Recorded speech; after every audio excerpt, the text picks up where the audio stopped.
A festa da Adorna vivirá a súa singladura máis inclusiva. Haberá zonas dos concertos reservadas para persoas con mobilidade reducida e contará con mochilas vibratorias para que as persoas xordas poidan desfrutar tamén da música. Este domingo, a Real e Ilustre Cofradía da Adorna viviu a súa última asemblea de peñas antes de dar comezo á 77 singladura da festa.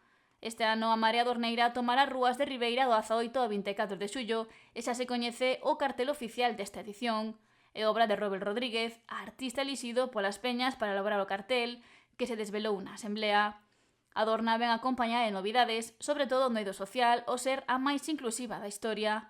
O ano pasado comezouse a andar neste camiño utilizando pictogramas para que todo o mundo tivera acceso á información, algo que se repetirá nesta singladura. Vamos a ter puntos que se vai a chamar unha zona inclusiva, que vai haber unha plataforma de accesibilidade. Vale, o que queremos con isto é que todas as persoas, independentemente da súa condición, ou poidan participar libremente na festa. Entonces o que propusemos foi poñer os días de maior afluencia, que vai a ser un punto vai a ser na iglesia e outro punto vai a ser no malecón, no cal vai haber no malecón unha rampa que estea delimitada e que as persoas con mobilidade reducida ou calquer tipo de persoa que necesite ese espacio, non ten por que ter mobilidade reducida, poidan acceder a ele.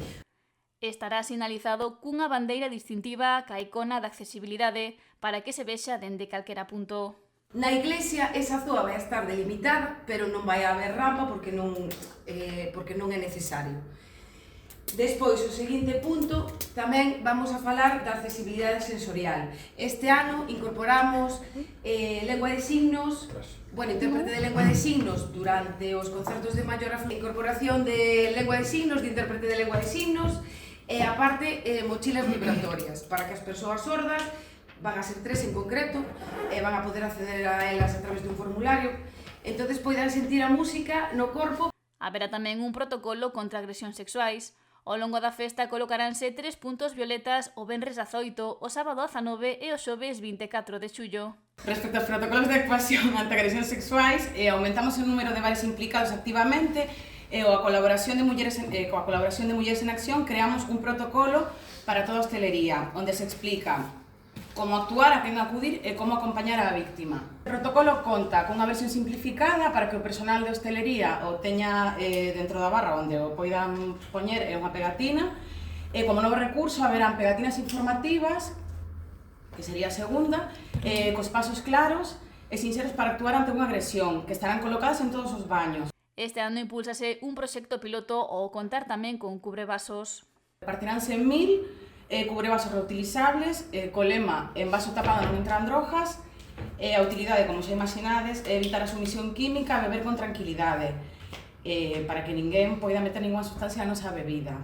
Isto está financiado polo SIME e polo Consello e a idea é ampliar nos anos seguintes. E así como frase final, dende a cofradía, queremos unha festa onde todos poidamos desfrutar sen medo, onde a seguridade sexa un dereito compartido e non unha responsabilidade individual. Cuidámonos tamén e celebrar. Tamén se anunciou unha asemblea que as peñas poderán contar coa carpa multiusos como estaleiro dorneiro a partir do 28 de xuño. Recordouse que o baile de gala celebrarase o 9 de agosto no restaurante Bayuca e que os trofeos dorneiros exhibiranse no Museo Municipal a partir do 5 de xullo. Este sábado pola mañá, 28 de xuño, a Real e Ilustre venderá ao público as sudadeiras deste ano.